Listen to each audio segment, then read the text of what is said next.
Hey, it's Kaylin, and I am doing my April wrap up. I didn't think I was going to do a wrap up because I didn't think I read very much in April, but I looked on my Goodreads and it turns out I've read 7 books. A couple of them were children's books, so they were very, very short and easy to get through, but they're books nonetheless, so I've included them here. And without further ado, I will just get right into them. So the first book I read was The Last Child by John Hart. And this is a story set in North Carolina.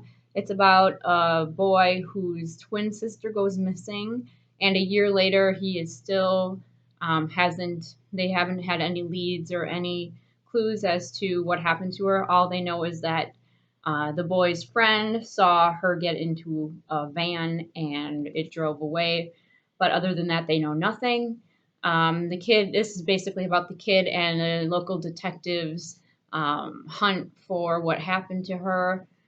And it's a mystery thriller. John Hart is a writer from North Carolina, and I was actually able to go to a book signing of his, and he signed this book for me, and he was very nice.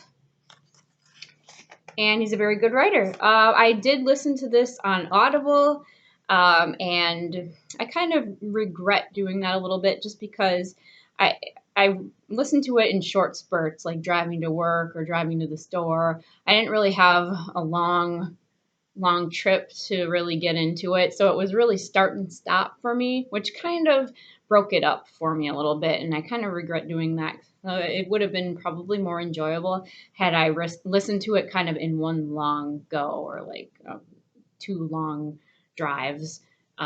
But nonetheless, it was a good read. I think I gave it 4 out of 5 stars on Goodreads, and he has written a follow up to this book. I think it's called The Hush or Hush, and it just continues the story of this boy and his family and what's happened since his sister's disappearance, and the resolution to this book. So that was The Last Child.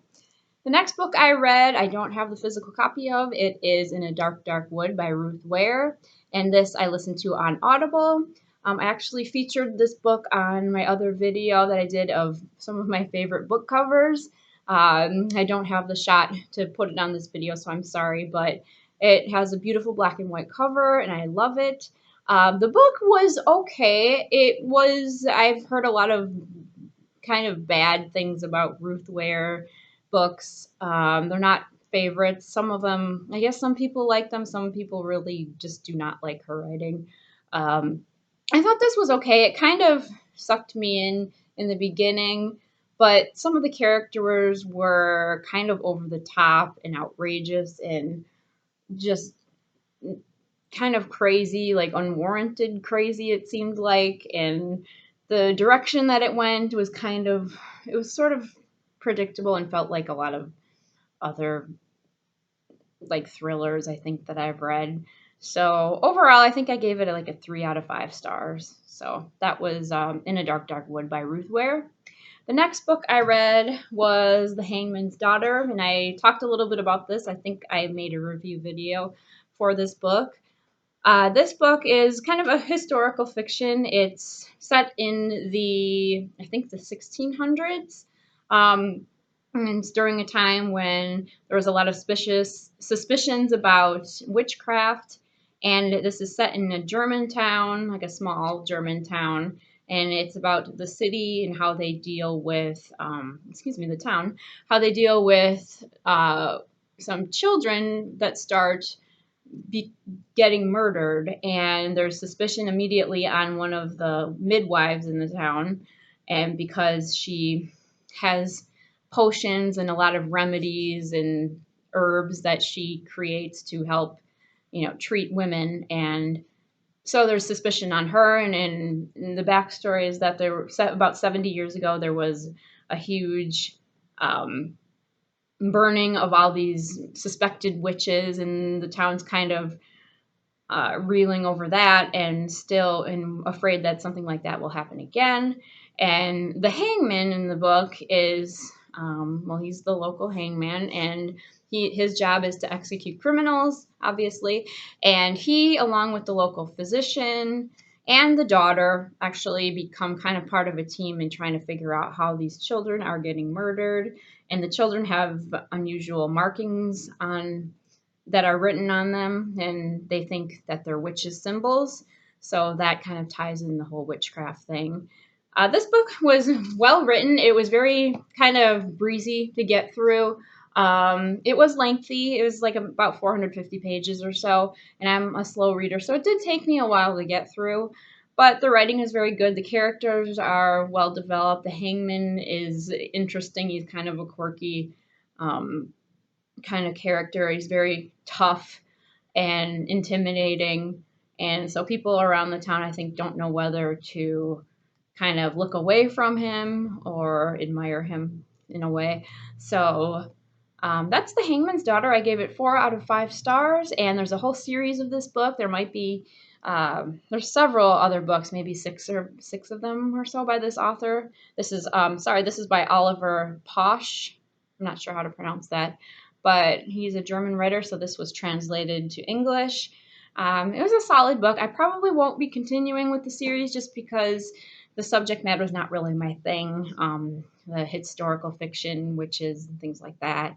But it was a good try. Buddy read this with my boyfriend, and he had suggested it, so it was good to read something that I wouldn't normally read. So that was The Hangman's Daughter. Next book I read has been talked about on Goodreads a lot, and it is My Best Friend's Exorcism.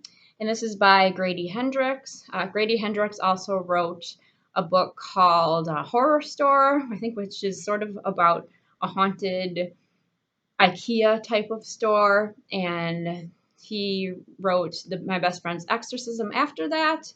And it's kind of sort of a culty horror, almost a young adult book about some teenagers who are experimenting with drugs one night. And ever since that time, the main character's girlfriend, her best friend, starts to act really strangely. And so this main character begins to suspect that something is really wrong and that she's possessed. There's a lot of this takes place in 1988, I believe, the late 80s. So there are 80s references all over the place. Um, it's pretty cheesy, but it's kind of meant to be, I think. So it's sort of meant to be read sort of like you're watching a cult horror movie. So I can appreciate that for what it was. There were some moments that were kind of just made me kind of roll my eyes because they were just cheesy and silly, but not a bad book, not a great book. It was the characters really bothered me. They're very catty type teenage girls, but I suppose that's kind of realistic. I didn't really know friends. I didn't have friends like that in high school, thankfully, but I know there are people like that, and so anyway, it's meant to be horror and it's meant to be kind of about friendship and coming of age. And so it's kind of a mix of all of that. And the cover is kind of fun. It looks like an old VHS tape or maybe even a beta tape from the 80s. So if you grew up then and you remember those like I did, it's kind of fun for the nostalgia. I gave this 3 out of 5 stars on Goodreads, and so yeah, it was just I read this with my boyfriend as well. This was my suggestion. We kind of go back and forth between he suggests something and then I suggest something and we read it together, which is really fun because then we kind of read books we wouldn't otherwise pick up. So it was fun. Yeah, 3 out of 5. I don't know. I kind of wanted to pick up Grady Hendrix's horror store because it's just looked the concept is different, just a haunted store, like an IKEA type of a store, and the cover is really cool looking. Not that you should buy it for the cover, but I kind of tend to do that sometimes. So anyway, that is that. Enough said about My Best Friend's Exorcism. Next books I have are all short children's books. So if you like children's books, hopefully you will enjoy this. Um, Next book I have is One Morning in Maine by Robert McCloskey. This book I remember growing up as a kid. I had picked it up, I think, in the library and read it years ago. He also wrote Make Way for Ducklings, which is a pretty popular children's book, and Blueberries for Sal, which features the same little girl character. And it's set in Maine, which I mainly got it for that reason because I am taking a trip for the first time ever to the state of Maine in June, which I'm so excited about. I've always wanted to go to Maine, so I've seen pictures and videos of it, and it looks beautiful, and I love seafood. So I wanted to get a book that would kind of get me in, the mood for my trip next month. And this is a Caldecott Honor book. So I think that's a prominent award for children's books. And the pictures are lovely. If you look at this, they're all basically black and white or kind of a grayish scale tone. And I remember these from growing up. So it's kind of sentimental to me to revisit this book. And it's real cute. This little girl goes clamming with her dad, and she has a loose tooth. And while they're clamming, she notices that she doesn't have the tooth anymore. And I think it fell out in on the beach somewhere when they were clamming. Anyway, it's just basically a childhood story, growing up, and just about one morning in Maine, and they go clamming. She goes with her sister and her father.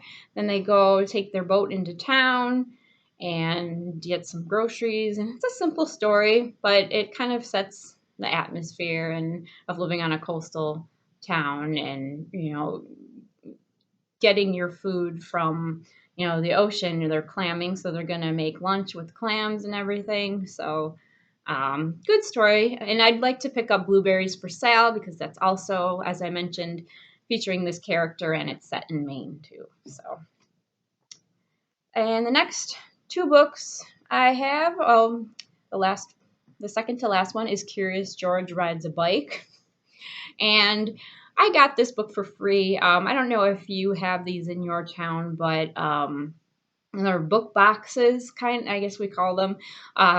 They're those little boxes that are just on the side of the street in front yards. People have them, and it's kind of like it's kind of like a mailbox, but it's stuffed with books. You can take a book and then leave one, and it's kind of like a mini library. So I think I got this on one of those. I just thought, oh, Curious George is cute. I have a couple of his other books, and of course, I remember reading these from childhood. So I picked this one up, and it's cute. I think this is one of um, a handful of books that were written by this author, H.A. Rey, and then there were more that came out that were not really written by this author, but they still wanted to make, capitalize on the Curious George series. So there are other books that weren't really by this author, but this is one of the original ones. So this was cute. Little Curious George is offered to go on a paper route or help the paper boy. And he ends up stopping at a river and making paper boats with the newspapers, and obviously not getting his newspapers to the neighborhood houses. And of course, he gets into trouble. And the man with the yellow hat, who's supposed to be responsible for him and watching him, is not doing so. And so Curious George gets into trouble. And that is what this book is about. There's really no more to be said. I didn't rate it on Goodreads yet. I have a hard time sometimes with these short children's books because they're meant for children, and they're pretty simple. And if I rated them in like 10 minutes, and it's cute, I don't see it having a life changing impact on me, but it doesn't. Maybe it's not really meant to. So I probably give this like a 3 or 4 stars. So. And then the last book is Clifford's Family, and this is by Norman Bridwell. Clifford the Big Red Dog is a series I'm sure you've probably heard of. Growing up, these were all over. There's a bunch of his books you can see, and I think the first one was Clifford the Big Red Dog, and there's a whole series of different books.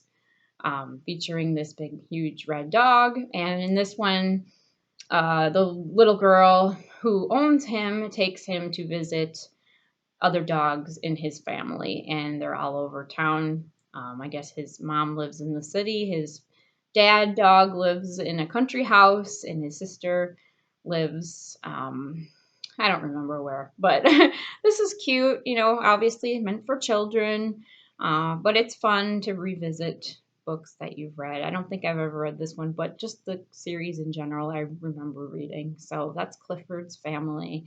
So that was 7 books I read for the month of April. I already did a May TBR video, excuse me. So we'll see how I do with that. I'm currently reading The Last Unicorn by Peter Beagle, and it's a fantasy novel. I don't normally dip into fantasy, but who doesn't like unicorns, I guess? So I am trying that out, and we'll see if I can get through that. I'm doing a podcast with my cousin about it, and we'll also be talking about the movie. So we'll see how that goes. And so that's it. And I guess I will see you in my next video. What did you read for the month of April? You can comment down below, and I will see you next time. Have a great day. Bye.